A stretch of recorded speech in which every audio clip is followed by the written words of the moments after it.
circumstances, they're really talking about a radically different school. Perhaps, for example, and these don't come from the rules, these are things I've thought of, perhaps putting a Montessori school, or putting a soda school for elementary students, or a school for the gifted and talented. And the options are, I guess, as many as your imagination can generate, and however, that the commissioner will approve, because remember, in order to issue a new beds code, the commissioner has, and the regents have almost absolute discretion. So, Mr. Christo, Yes, ma'am. another question about that. It's sort of like the commissioner's list to comment as well. Does such a list of metrics, rubrics around what constitutes a new school, what would, how, in other words, how do we know how they will accept or not accept something? There's not a body of precedent. And does it pertain mostly to the adults in the building? No, the guidelines are the guidelines generally applicable to the issuance of a beds code, which are in the regulations in that big green book right to your right. Also, however, a couple of nuances that are added with respect to the, quote, newness of the program. But it's in very general terms, Commissioner. There's no metric that I could point to that is an objectively measurable matter. It's really a matter for the judgment of the commissioner. And apparently, it was the conclusion of the legislature and the regents when they promulgated these rules, that once a school gets into the position of being subject to all of this, it's really going to be the discretion of the state that's going to drive the decisions. So that puts us in a situation of it's like throwing paper airplanes. Toss, will this work? Oops, will this work? I mean, yeah, no, let me jump in there because you're making a very good point. There's no do-over. If we submit an idea that doesn't fly, the commissioner has the option of going right to her quote list and appointing, and that's the end of the story. How can it be legal for them to require us something without any rubrics or metrics? Because they are the sovereign and we are not.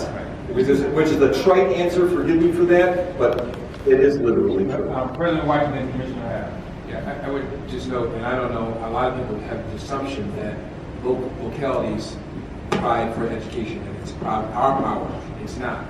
The state controls.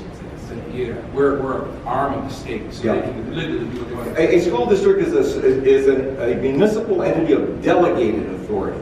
We only have the authority that we are authorized expressly or by fair implication from an express statute to exercise. And then the other thing I want to add, Mr. Chairman, is that we don't have to just take a stab at it. There are relationships. If we want to open up a new school, you don't just have to say, we're going to open up a new school and wait and see what she says. You talk to her. You talk to colleagues that she's working with. We got a superintendent, has relationships. We work that. So it wouldn't be a stab in the dark. If we were to say we're going to close the school, we would have 60 days to try to figure out what would work for her. So it doesn't just have to be done arbitrarily. We don't just say, oh, here's our proposal for opening a new school. You were accepted or rejected. Chances are, if we're doing the right thing, like we did at East, you work with the state on developing the idea, and then when it comes to their approval, they say, oh, yeah, we know all about that, so they give you a thumbs up. So this option of closing and opening a new school is new relative to either the old framework of the turnaround requirements from the federal government, or as far as I can recall from having read the receivership material very closely a year, 2 years ago, this is a new thing. So can you speak to the history of this option of hearing? And then, again, just to echo that there must be a rubric, there must be a framework, there must be criteria and guidelines for closing and opening a new school. Not that have been and if shared. there's not, then this is, I would say that this is something that as local educational stewards But that we. the closing of a school, let me jump in, the closing of a school is It's always covered. been an I mean, option. there are rules for that. Right. But what constitutes a new school, I think there's only one school in the district in the state that has done this. So I guess even if there's one that has done it, that's not enough to really establish a criteria that would apply to our school district. So You therefore, bet, I depending on the think- model we choose, you're absolutely right. Right, so I think it's very important that we really, go down the road of insisting on criteria, and so that we do have that ability to, as Dan was saying, to have you and other leaders here engage that process if that is, if that is an option that we. But I guess the question is, it seems to me that this could be an opportunity, and would we want to ask them for criteria necessarily? I mean, we can establish our own criteria. What would be wrong with us establishing our own criteria? Nothing, except that, at the end of the day, the state still has to approve those criteria. That's But okay, but but by all I'm means, you saying can, that sure. it's a great opportunity. Yes, it can be. Yes, ma'am. So the way that I read the law that was given to me is that the NYSCB, they actually decide which option we want. That we don't have that option. No, we can choose. Okay, because the way Yes, that yes, it's ma'am. No, written. we can choose between these three things. Okay, because the way that it's written, it says that NYSCB tells us which one we have to choose. That's the way it's written. Once we select an option that involves the exercise of our discretion, they have to agree with it before we can put it in place. But the initial choice is ours. Good? You got the reference to what do you, okay, so you need to show where there may be some discrepancy in that. So it says right here, NYSCB also evaluates school performance after the designated period of superintendent receivership to determine. We are beyond 1, 2, that. 3, 4. We are beyond, Yeah, we yeah. are way beyond that. I know, to determine whether 1, 2, 3, 4, if we do one of these 4 options, which are the options that are up there. But I think that's consistent with what Carl said. Basically, we'll come up with some options, and ultimately, they'll decide which one is worse. So if we choose an independent receiver, she gets to decide. If we choose to open a new school, the region chooses, they get to decide. But that's always the case when you open up a new school. It's not like we can just open. We always have to have state approval to do it anyway. Oh, yeah, I get it. Yeah. My point is that initially, we take the initiative. They might ultimately have to agree before we could put it in place, but at least we do get to make a choice. Now, hitchhiking again on the president's point. You got a couple. Oh, I'm sorry. Go ahead, finish up, Carl, then we'll. Okay, hitchhiking on the president's point for just a moment. See those 2 dates, the 2 sub-bullets there and that third one? Those are kind of important dates, because if we're going to submit for a new BEDS code, the rules say you have to make that submission by March the 1st. That's a pretty short timeline. And only in extraordinary circumstances, and I would certainly submit we're acting under extraordinary circumstances here, we would be able to do it 90 days prior to the opening of the school, which would be about June 1st. But nonetheless, I mean, either time frame it's going to be a big lift if that's the option that we select. Because the whole purpose of this exercise is to put the board in a position, the best position that it can be in, to make a decision. So we'll get the data by the 17th. Then our team is going to get together. That's a Friday. On the following Monday, we'll get together to review the data.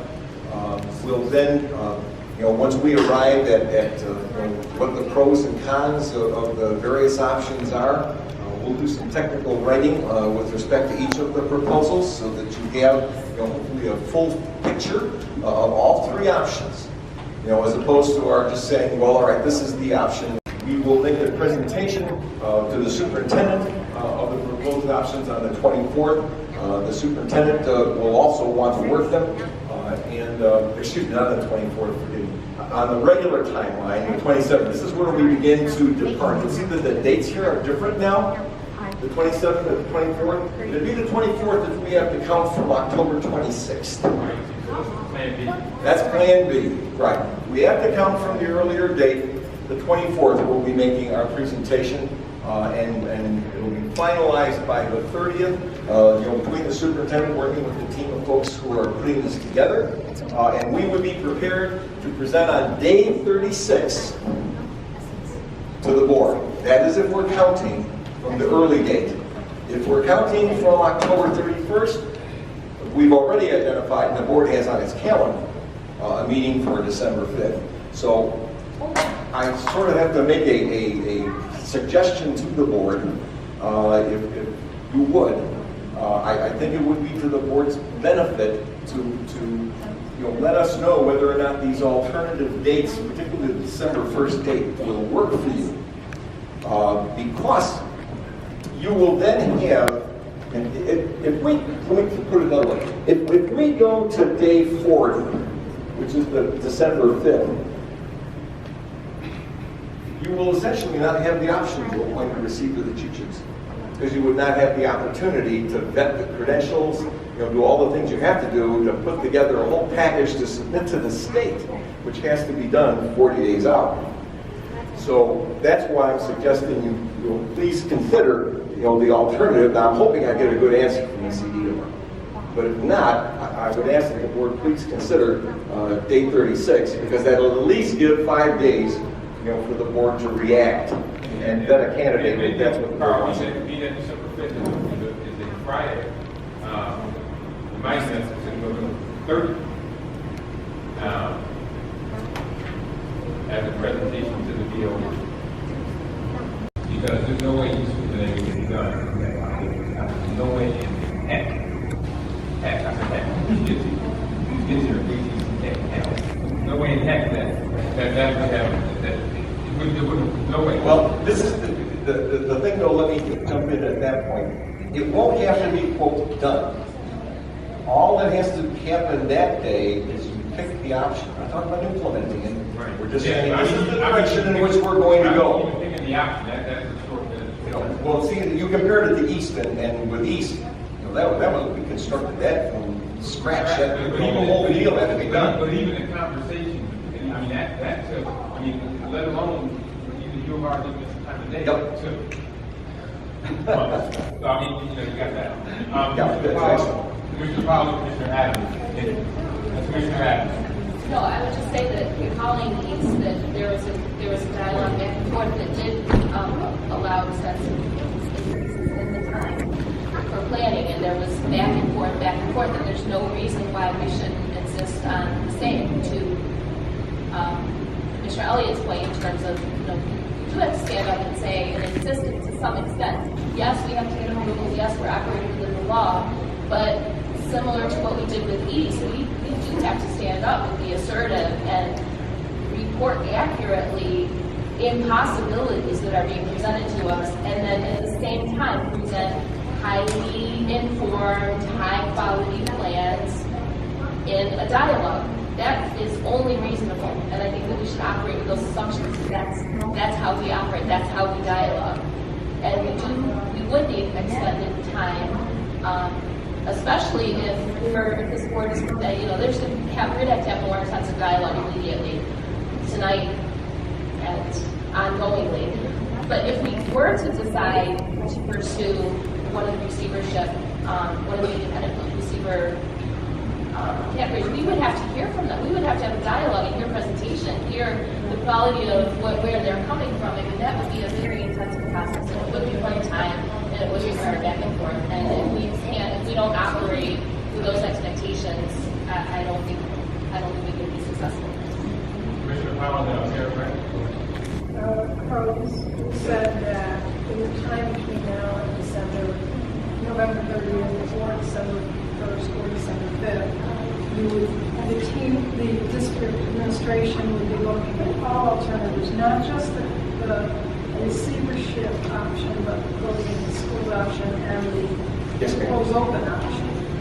The thing is, and we've been focusing on the 40 days, 60 days if there's a commissioner's list, but if the state chooses to be rigid about the timeline, which they have not, it has, very easy.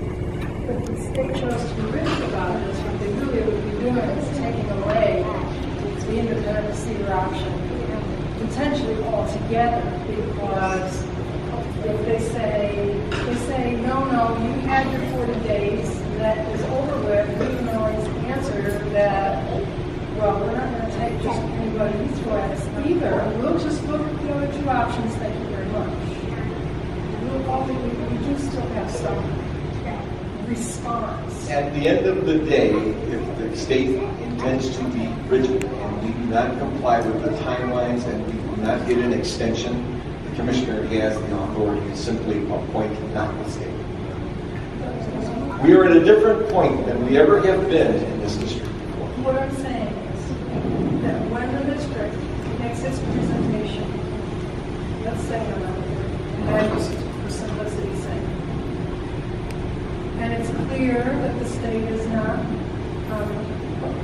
offering us any more time, is not providing us with a list of its own approved receivers. One of the options we, the board, have is to say, well, neither we nor the state are prepared to do a receivership under this model as opposed to the ESA model. So the only choices we have left are to close and reopen under the model.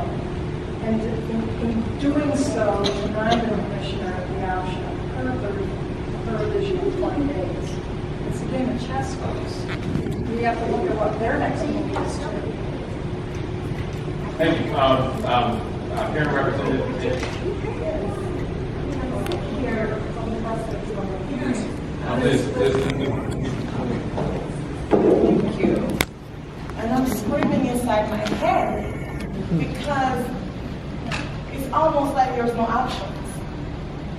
There's no tight squeeze, and I don't think, even though I'm sitting on the board as an elected official, but seriously, we have to give our district the opportunity to make the best decision, whether informed, because, they're giving us 3 options. We should not be forced because of time to be like, okay, we gotta do this one. We don't have enough knowledge to make sure whatever decision is made is best for the entire district. The kids that we serve in that school, the staff, administration, whoever. Something has to be done. That's differently. And we should not have to be forced. 40 days and 50 days and these days it was locked. That's ridiculous. And this is a parent speaking.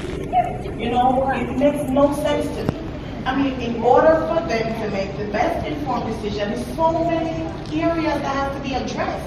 You're expecting them to sit here in the next 2 weeks to figure out, this is better, let's do the receiver. No, I don't want that for our district. That's not what I want as a parent. And I'm speaking here for every parent in this district. That is not what we want. But here, on the side of the state to advocate, to advocate to be played an advocate for the state, they would tell us that the school was in receivership and they gave us time to try to make the changes and we were not able to. So then the question becomes, then what's next, right? Because they gave us the time to do it, we did not do it. So where's the option? What's the conversation going to be? Because they did give us the time, but we weren't able to address those issues. Now, a lot of things going on over there. So maybe with all of the dynamics, new leadership as a superintendent, new leadership in the school, changing in personnel over there, there is some argument to be made, but they would certainly say, we've given you time in order to make a change, and you didn't do it.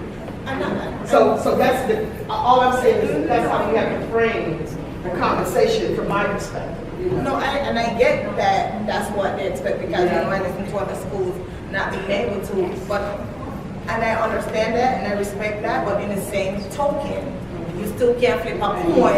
Exactly, that's what I'm trying to say, because in retrospect to that, if we weren't able to make the changes in such that amount of time, to make a decision to change it so drastically, exactly, that's where I'm coming at. And truncated time frame, and for it to be successful. Absolutely. Other models are proving that you can't do that. That's the point I'm trying to make. That's what's swimming in my head. So if we weren't able to do that in the was the time that they gave us. What makes us think we do? Yeah. Absolutely. So to make this successful, that everybody wants that, don't get me wrong. Yeah. So in order for us to be able to do that and accomplish that, time's gotta be the master. Can't rush it. Put a letter of support to whatever application to the, whatever letter to the commissioner. Commissioner Adams is present. No, I think that's very important, that if there are community standards and community expectations, the parents, we often talk about community-controlled schools where in suburbs and other districts it's invisible and it's assumed there is absolute control by communities of their school district. So if plan is speaking to the need for stability, for continuing improvement and stability, and if there are criteria that I think parents do speak to and do value, such as reduced suspension rates, improvements in school climate, and so forth, which are documented in School 41. And if we see a trajectory that is good, but then we can also identify the gaps where there has not been enough support, and we can make a cogent, coherent argument that also then cites community values, community expectations for stability and for support. I think that's very important, and I think that we can do that. I don't think that's something we should shy away from doing. We did that with East. President Wynn.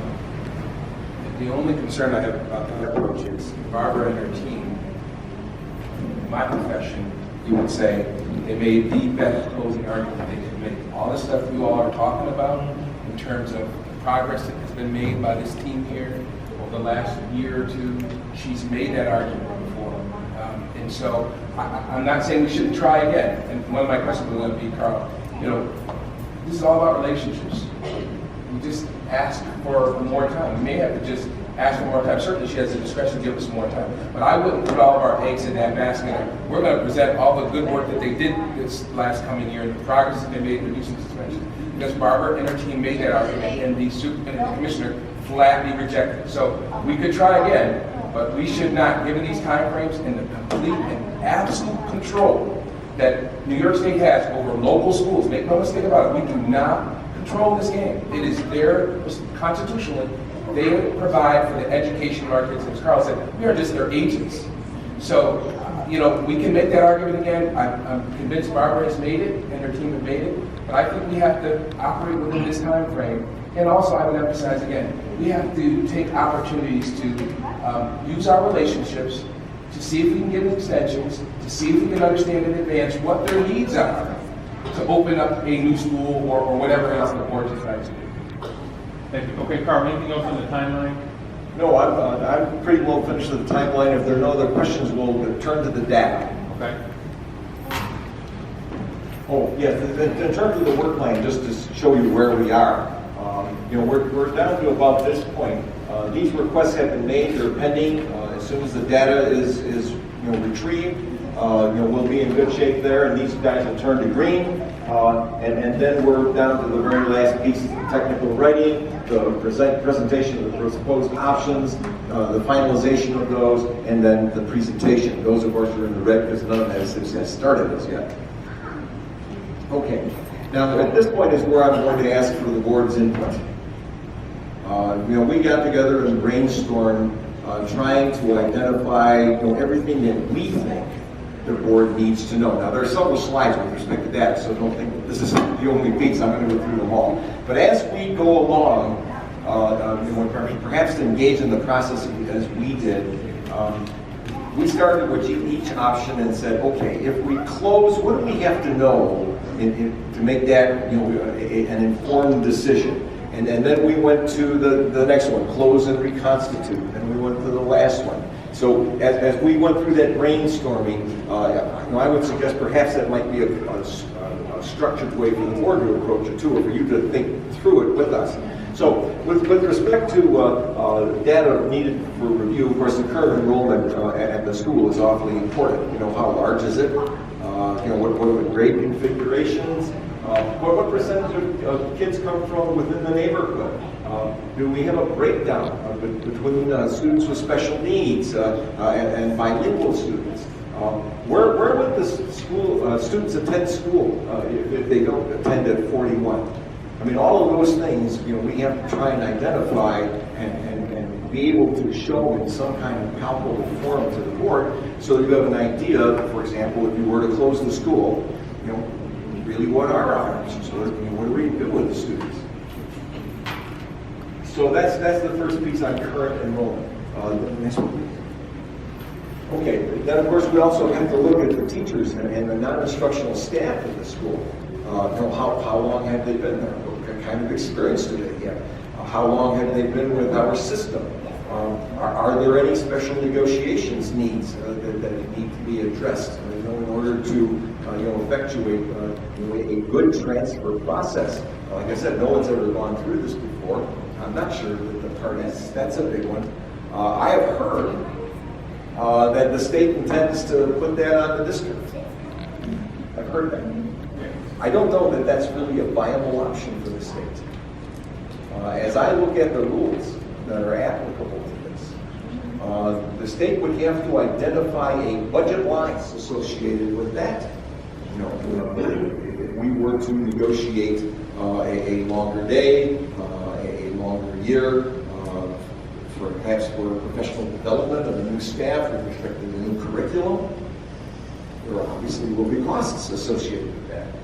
And then finally, see what kind of grant money we might be eligible for if we reconstituted a school. Now that's a little different than being in receivership. We're closing and we're opening a new school. It's not a receivership school. So that's not a school that's going to be required to become a community school, even though that may be the model the board would like to put in place. This is a brand new school, just like we were opening one from scratch without regard to any of this. So again, there could be costs associated with that. So those are the financial implications that our folks identified. And then finally, obviously there's an impact with respect to transportation. We have to look at that carefully. We have a transportation study ongoing now. Phase 1 is completed. Phase 2 is poised to start. We're examining transportation throughout the district, but as the board has learned over the years, you change transportation in one place, it ripples through the whole system. So we have to very carefully consider that. What's the impact on busing? If we close, again, where are we going to put the students? That, again, is a transportation issue. So we have closure in 2 areas now, issues that we have to look at. And of course, our own policy. We have a policy on how to close a school.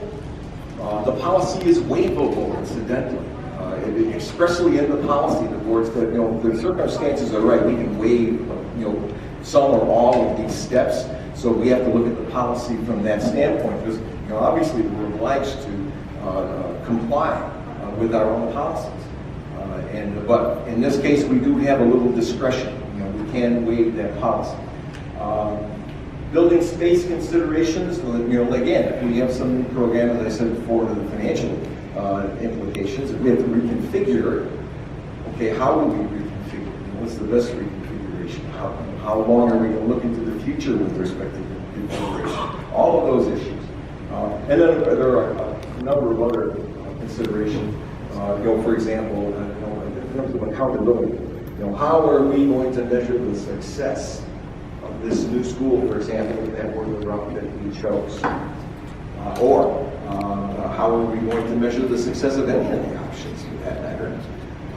Maybe with the exception of the independent receiver, because the independent receiver, folks, make no mistake, does not work for us.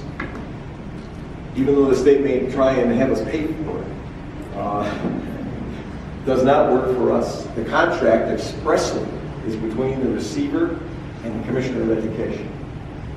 So that exhausts the data that we thought ought to be considered. But again, I want to put the question to the board: what else, folks, can we tell you that will help you, inform the decision, other than the one that I want to add, which is we have to ask the state who's on the list. Any last question for Carl on that before I go to this last It's not a question specifically for Carl, it's pre-associated his question, what else needs to be done, and what other data needs to be collected. And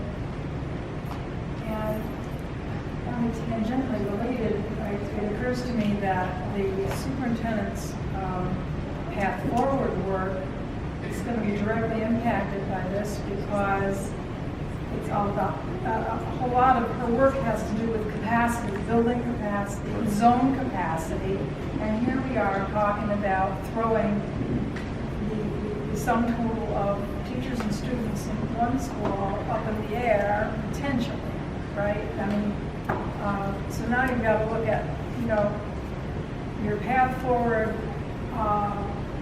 with School 41 open and continuing under receivership, and the same exact set of proposals with capacities calculated based on the closure of. Talk about complicated. Again, as I free associate all of the different ways we might close and open under a new model. Obviously, the magnet school models are the concept of drawing families voluntarily to your school, and we have had a lot of magnet type programs, including School 15, which is soon to be school number 1. We have we have the expeditionary learning models, we have Montessori, all of these models that we could and should be replicating because they are highly chosen, have one limitation in common, and that is the teaching staff that are deployed in those schools have very specific training for that, whether it's two-way bilingual, or working with a large number of newcomers, a variety of languages. Montessori is a very specific credential. Expeditionary learning has very specific PD related. I would think that every model that I can think of that we would want to replicate as an elementary school, the common barrier to success is how many teachers do we have to deploy there, that we would have to rob Peter to pay Paul. We would have to take from schools that are working in order to staff a brand new school. Commissioner, Madam Superintendent, I don't think you want to. You've been quiet over there, so I want to make sure that I give you the opportunity if there's anything you want to add. Well, I want to thank Carl for outlining what the options are. So in these kinds of scenarios, what you really want to do is make sure that we thoroughly study each and every option, because we need to be able to weigh the advantages and disadvantages, many of which you've already pointed out. Any decision with that school will have ripple effects in terms of path forward or vice versa. There are certainly opportunities to learn from districts across the country that have been in a position to have to create schools which would become acceptable to their states in the case of either receivership or new models. So I think that, and I thank Beth, we have a number of folks that we have hired in the district that actually have some training in turnaround models and have worked in locations where they've had an opportunity to see these kinds of scenarios.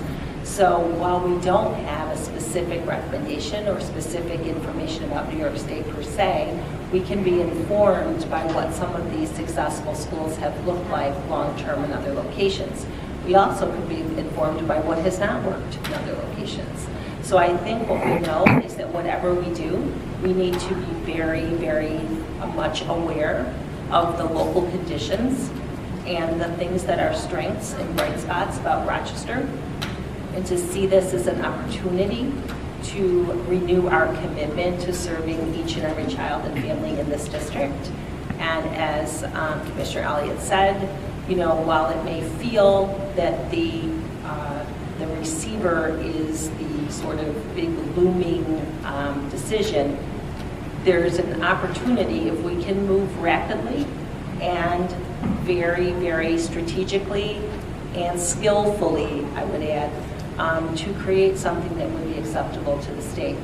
It will undoubtedly require us to have some longer school days or years, and probably up to 20 to 25 days of training in the summer, which is what we should expect to support in any school where we expect to see something significantly different. So thank you. Thank you. Commissioner Adams, last word on this that Carl has, and I want to turn it over to Anissa for just 10 minutes. Wrap up, talk a little bit about some work that she started doing a while back on capacity, as it relates to specifically the closure option. But Commissioner Adams. So I just wanted to react to Lila's framing of what would be desirable to draw parents to school being a magnet school or a specialty school with certain characteristics, and say that I believe that parents want high-quality neighborhood community schools where relationships are strong, and that is where the path has been at School 41. So I, agree. I'm not trying to be naive about the necessity to make changes that would, respond to the state's requirements. But I think that a high-quality neighborhood school is what many, if not most, if not the vast majority of our families desire. High-quality neighborhood schools, not necessarily something that could be defined as a magnet school with special teachers brought in. So I just want to make that contrast. And also say that in all of the receivership rhetoric, the end point has pointed toward a community school, the state's definition of community school being, highly supported, supports and, the emphasis on social services and so forth. Which again, that we can build that, and we can both serve our students and families and satisfy the rhetoric and the framework of the state if we go down that path. And then finally, I also want to say that in terms of keeping a neighborhood locus and building a neighborhood community school, it is consistent with the need for seats in the Northwest. And if you all remember when we were having discussions about School 15 and School 1, there was a very well-prepared father who brought us data regarding Northwest seat capacity. And if you remember those handouts and that stuff documented, and that is consistent with what we have in our own FMP planning documents from the past. So I think, I just want to point out those things that kind of dovetail in my mind to lead us in a direction that, again, I know that we have to work quickly. So that's where I stand as of now. Just wanted to comment on that. In terms of your ask about what the board might need or desire, just to make sure that we have all of the most current, most detailed reports from the state. So we do have the demonstrable, the indicators that we met demonstrable progress and did not meet. So we have the listing of indicators, and we have other materials. But just to make sure that we have every single, detailed report and current report on School 41, so that we can look at that when we're considering receivers versus, the arguments we can make. So maybe we can make a strong, or one of us, putting our heads together, we might be able to see by having the most complete information and details. Thank you, Commissioner Fox. Mary, I did want to suggest I would consider a neighborhood-based model of, and, our definition of community school versus the state's definition. The question was, what more data do we need? And I would very much like to see what the data shows about current student enrollment. If current student enrollment comes from every zone, as some other schools have shown, we could find ourselves in a position where it will be less busing if we opted for, if we made a strict neighborhood-based school instead of what has evolved altogether too many of our schools, which is there are no rules. We could actually find ourselves, in some respects, being able to economize in order to pay for some of these other changes. So I had to dismiss that idea, but I'm waiting for the data to show me that neighborhood-based community schools identity actually does exist, or was the intention in School 41 in the first place. I don't know that to be true. Thank you. For our next. Yeah, but I might just add, unfortunately, because of the path forward work that has been done so far, much of that demographic data is available, and we will be able to access it. Commissioner Howard, do you have I just want to say thank you to the administrators. I know this is a huge ask, crisis. Thank you for all of your time, and then I know you're involved in the path forward and all these other things. So I just hope that we can all, so back on what you were saying earlier, about we may need to look at our timelines, make more space for this, not make, not to do. Thank you. Anissa, when we were talking about having this brief information meeting, Commissioner White, President White reminded me that we had the Auditor General looking at capacity across the district. And so it's easy to say, hey, just close the school. But when you close the school, you're really doing a lot. You can do a lot of disruption. My understanding is that, for example, School 41, I'm not the liaison to 41, so I haven't been over there visiting much, but I was there when Marion Whitfield was the principal, and Rashawn Bradley was the principal, and I know that, is that a big autism program over there? School 41? So if you close a school like that, you disperse students, you have to ask yourself, hey, what's the capacity of these students, or where are they going to be able to get these services that they're getting? So, and I've been involved, unfortunately, over the years, a lot of school closures that they are very disruptive. I'll just tell you. I'm not a fan of closing schools. It's something that hasn't been done. When you do it, you have to be prepared for lots of disruption. So I wanted to just take really 10 minutes, briefly, just to talk about a worst case scenario on what would happen if we had to, the board was asking to close the school. What would happen? And I mean, close it as in it doesn't exist anymore, not reconstituted, it's gone, and the building is turned back over to the city. The city owns all of our property, so anytime we close the school, the building automatically goes over, gets back turned over to the city. So, I'll turn it over to Anissa to briefly give that background. Okay, so the request specifically was about to consider the capacity that is needed for School 41. And the first document that I gave you was a look at the Northwest Zone, which 41 is a part of, as well as citywide, which those same individuals would be able to apply to, just to try to look at current enrollment and compare it to the seats available within the zone to determine is there availability. Though we know down most of the right-hand column, the seats are not there. That we had a significant population that sits there, and when you look at the continuum across the district, you really are not seeing complete seats at all of the levels and at all of the grades that exist at 41.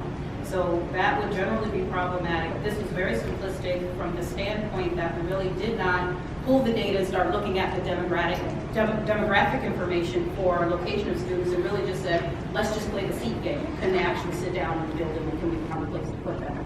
The second document I'm actually giving you is the general overall district capacity for 41 students. And in that case, I specifically wanted to make sure the type of class really identifies a specific program that would be needed by the students. You'll note on your schedule, the SC is that relation in that building are autism students. So when you look at the various buildings at the district, they don't have, the seats are not there, and they don't have that full continuum that exists in that building.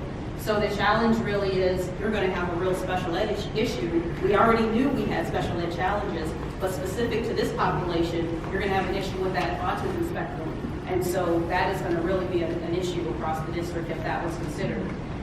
We also need to look at other considerations such as class size. At the K through 3 level, they are usually around 22, whereas we have 26 for the 4 through 6 level. It was interesting on the district-wide level that there seems to be an increase in seats once you hit the 4th grade, and it's always interesting. And so then there's a lot of considerations, a lot of data that would need to be analyzed to really determine what do we need to do or how would we need to consider if this was an option that we felt we needed to consider. How are we going to handle our current zone boundaries? Because certainly they're not going to fit in our existing zone. Do we need to redistrict? Do we need to rezone? Just putting that out there, could that work? The secondary point is, we have a very sensitive population. Throwing one autism class across a bunch of buildings is not going to meet that need. And that is simply criminal to really do something like that. So we couldn't possibly do that as an option. And so really understanding, how can we complete the continuum, where the children would need to go, and where can we do that and provide a similar quality of care that we're providing for the students. So that too is another consideration. There are a few other items that were kind of interesting that it's a moving target. I mean, usually when you're looking at enrollment, we're enrolling kids every day. We have changes in programs for students with disabilities, et cetera, all the time. So we've got continuous things happening and movement across buildings. So it is very, very difficult to truly consider with certainty or with an exact science seat capacity. You can be materially correct, but really as far as it being an exact number, it really becomes quite difficult as it looks at that. Also looking at feasibility, the question becomes, since we do have capacity of 4 to 6, is there a way for us to take a concentrated effort to say, is there a way to reduce the number of seats that we keep at that grade level? And so when I did look at the data, it was interesting because it wasn't like certain buildings had whole classrooms that could have folded down. There might have been a handful, less than 5, that would have had the number of excess students at a grade level that exceeded the standard seat capacity for that class level. So for example, if for a 6th grade student, we have 26 students in a building, in a classroom, we didn't have too many cases where there were 26 or more available seats in a school building. So what happens is our capacity is sprinkled across many buildings, which also then increases the complexity because who's going to tell a kid, oh, guess what, you need to switch schools because we got extra seats and we want to close this classroom. So that we have to probably be very thoughtful, and I hope that the work that we're doing like Path Forward, et cetera, we're looking at, let's talk about that long-term range, that long-term look at how we're going to make those shifts so that we're not sitting with 300 extra seats in grades 4 through 6. So that's something that could be looked at or something that might want to be considered as we're looking at those things. Looking at the buildings, we look and we can see seat capacity because that's what we have in our systems. But really what isn't clear, and that would take more facilities work, is to really look at what buildings actually have rooms available.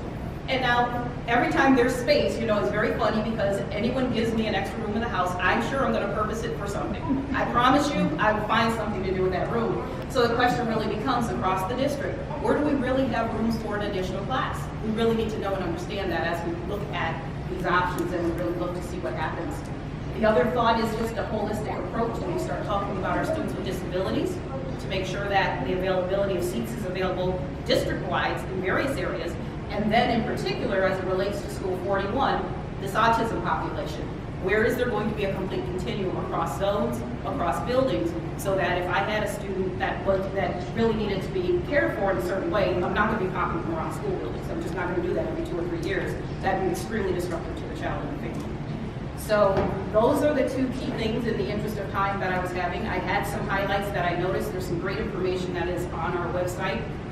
On the main page, it was interesting that the quarterly receivership reports are there for all to read.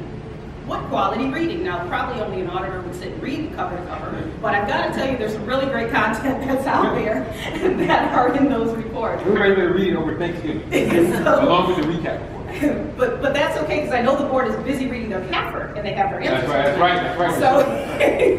So at a high level, we did, so if we did take a look at this data, so the easy answer, of course, is it would be difficult. Nothing is really simple saying, yes, we can close the building and just move the kids. Nothing's that simple. We really need to look systemically at what our true need is. Are there adjustments we can make if this is something we felt we wanted to do? And what best meets the needs of our system? What is it that we really need to make us a little more whole as an organization? Thank you.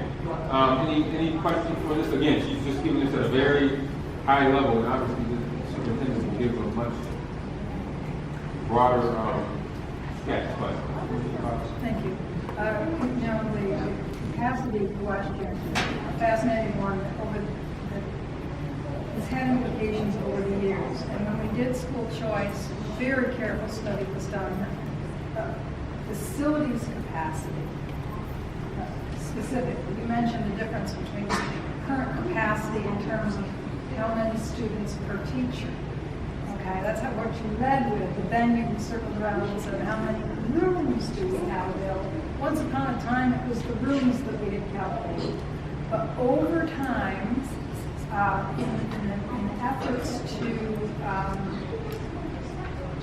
ensure that we didn't have more 3rd grade teachers than than were actually needed for the number of students, we literally just closed sections, right? And so we closed sections, we literally made another room available, but we decreased overall capacity. That's something, a process that's got to be reversed now. We have to go find those rooms that were turned over to becoming storage rooms or parent center rooms or whatever purpose they were going to. And then on top of that, the facilities modernization plan and the state's demand that we close schools. Do we close the schools proportionately through the district? And I should say, backing up to the question about building capacity, when we close sections throughout the city, that led to a problem in placement where the late arrivals were placed wherever there was a seat in front of a live teacher versus opening new sections, which is what caused a lot of our cross-zone traffic. We have no more seats in Northwest. Why don't we have any more seats? Because somebody made a decision to close sections in schools that could very well open a new section. That didn't happen. What was the easier answer? Have placement put on the other side of the city. These are all problems we've got to reverse. And whether School 41 represents an opportunity to set things right, whether the path forward represents opportunities to set things right, at least these issues are coming to light. And then the last thing I'll say is the question about students with disabilities. I think the autism question is a very unique problem because disrupting children with autism has very serious consequences. But I think the superintendent's effort toward an equity policy and ensuring that every school carries its fair share of the students with disabilities load is a big deal too. And something that we should have imposed on principals a long time ago. And that isn't necessarily going to get fixed with this exercise if the vast majority of our students with disabilities happen to be autistic. You've got to think that one through long and hard. Thank you. Commissioner Elliott, last word. Let me just talk to the School 41 community. Who are here? Who's here from School 41? Let me just extend my heart to you all, because I know you all have worked very hard, and I know where you come from. I remember when it was horrid there, and so this is difficult for us. I know you've worked hard and diligent to try to bring this up. We're in a position here of, I'd like us just to say no, but, I need some other votes, and that probably is not going to happen. But our heart goes out to you all, and we do appreciate all the work that you've done and what you've tried to do over there. I just think let's just see if we can walk by faith and not by sight and have some kind of something to come out of this. Now, I don't know what that is, but it really does give us an opportunity, I believe, to start again, with your efforts that you're doing, your passion, your energy, to create something else. Now, what that is, I don't know. But let's try to look at this as an opportunity, and I just say on behalf of the board, if I may, our hearts really to you. I've worked very hard over at School 41 myself, and it's personal for me as well. So thank you so much for all of what you've done over there, trying to get us to a point. But it's not over. I just don't believe it's over. So thank you so very much. Thank you, Commissioner Elliott. That's a good way to end. Let me thank my colleagues. This is my last ESA meeting. So, Oh my goodness! No, so it's not so. No, it's so. So here right out, these discussions, the president will keep our colleagues informed. Obviously, from the timeline, this is something that is extremely important. I want to say that, that this has been probably, I've heard a lot of committees on the board.